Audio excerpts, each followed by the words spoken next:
যিহেতু কংগ্ৰেছৰ প্ৰাৰ্থীগৰাকী সেই ব্লকৰ ভিতৰতে তেওঁ ওচৰ পাজৰৰ ঘৰৰ ওচৰ পাজৰৰ পুলিং বুথবিলাক খুলিছে। গতিকে আমি তাত ৩,৫৮৯টা ভোটত আমি থাৰ্ড ৰাউণ্ডলৈকে লিডত আছোঁ আৰু ক্ৰমান্বয়ে এতিয়া লিডৰ সংখ্যাটো আৰু বাঢ়ি যাব।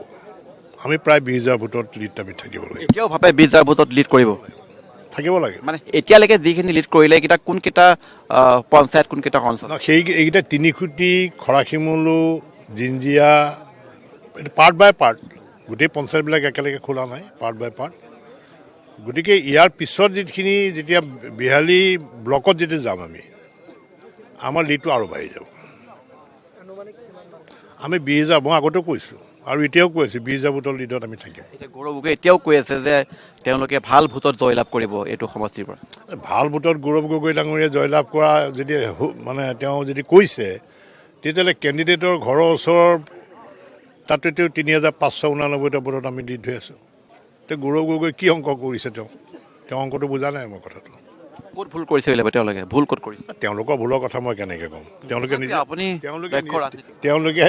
তেওঁলোকৰ ভুলৰ কথা ক'ব, আমি আমাৰ ভুলবিলাক শুধৰাই কৰিম। তেওঁলোকৰ ভুলৰ কথাটো মই ক'ব নোৱাৰিম। আপোনালোকে কি কাৰণে এই ধৰণৰ ষ্ট্ৰং হোল্ড লোৱা বুলি ভাবে? কোনটো?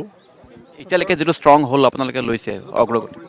নাই, আমিতো আমাৰ বিজেপি চাওক, 2001 চনৰ পৰা যেতিয়া কংগ্ৰেছৰ চৰকাৰ আছিলে, সেইটো সমষ্টিৰ পৰা মই বিধায়ক হিচাপে নিৰ্বাচিত হৈছোঁ। য'ত বিজেপিৰ একো সংগঠন নাছিলে, সেইটো সমষ্টিতে মই বিহালীত মই উত্তৰৰ পৰা প্ৰথমগৰাকী বিধায়ক মই হিচাপে নিৰ্বাচিত হৈছোঁ। গতিকে তাত বিজেপিৰ আমাৰ সংগঠন ভাল আছে, তাত দলৰ কাৰ্যকৰ্তাসকল আছে। গতিকে আমাৰ তাতো ষ্ট্ৰং হোল্ড থাকিবই আৰু আমি তাত পৰৱৰ্তী আমাৰ যিমান নিৰ্বাচন আছে, নিৰ্বাচনবিলাকত আমি ভাল ৰিজাল্ট আমি দেখুৱাবলৈ সক্ষম হৈছোঁ। আমি এটা কথা কোৱা হৈছে যে এই বিহালী সমষ্টিটো সন্মানৰ যুঁজ, আপোনাৰো সন্মানৰ যুঁজ, বিজেপিৰো সন্মানৰ যুঁজ। নহয়, এটা নিৰ্বাচন খেলিবলৈ গ'লেতো সন্মানৰ প্ৰশ্নটো আহিবই। সেইটো সন্মানৰ প্ৰশ্নটোতো আহিবই। চবেই সন্মান লৈ পেলাই তেওঁলোকে নিৰ্বাচন খেলিব। গতিকে আমি এইটো আমাৰ সন্মানৰ আমি প্ৰশ্নৰ আগত ৰাখি আমি নিৰ্বাচনটো খেলিছোঁ। এতিয়া একেবাৰে যিটো শেহতীয়া আপডেট, 4th ৰাউণ্ডত 1000টা ভোটত লিড কৰিছে, অৰ্থাৎ আগত 3টা ৰাউণ্ডতকৈ যিটো লিড আছিলে অলপ কমিছে। 1000টা ভোটত কিমান লিড কৰিছে? নহয়, 1000টা ভোটত 4th ৰাউণ্ডত লিড কৰিছোঁ। তে আমিতো 1000কে লিড হৈ আছোঁ। প্ৰথমতে আমি 1100 গ'লোঁ, তাৰপিছত আমি এতিয়া 1000 আহিছে।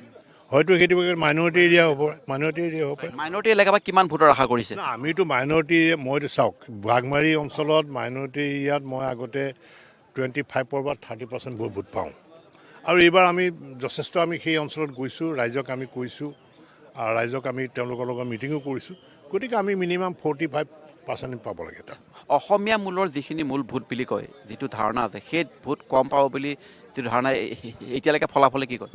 আপোনালোকে বেলট বক্সত চাবচোন অসমীয়া কাক ভোট দিছে। অসমীয়া মানুহে কাক ভোট দিছে বেলট বক্সটো খুলিলে ওলাই পৰিব। ইয়াত কোনো অসমীয়া, আদিবাসী, নেপালী, গোৰ্খা বা মুছলমান ইয়াত কোনো কথা নাই। ইয়াত বিহালী সমষ্টিত ৰাইজৰ উন্নয়নৰ স্বাৰ্থতেই ৰাইজে ভোট দিব।